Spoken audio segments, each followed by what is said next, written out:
மானமிக்க தமிழ் மக்களே, வீரமிக்க திராவிட இளைஞர்களே, இன்று ஜூலை 18 நம் தாய் தமிழ் மண்ணுக்கு தமிழ்நாடு என பெயர் சூட்டப்பட்ட பொன்னால் நம் தமிழ்நாட்டின் உரிமைகளை நிலைநாட்டவும் பாதுகாக்கவும் திமுக என்றும் காவலரமாக நிற்கும் என உலகிற்கு உணர்த்தினார்.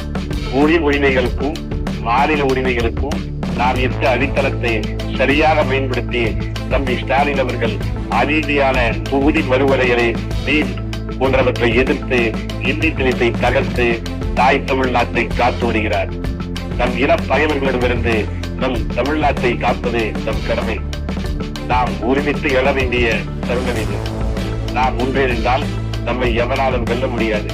இதை உணர்ந்த தம்பி ஸ்டாலின் ஓரணியில் தமிழ்நாடு எனும் புரட்சிகரமான முன்னெடுப்பை செயல்படுத்தி வருகிறார். இதன்படி நமது திராவிட போர்ப்படை வீரர்கள் வீடு வீடாக சென்று தமிழ்நாட்டு மக்களை ஓரணியில் திரட்டும் மரத்தான பணியில் அயராது உழைத்து வருகின்றனர்.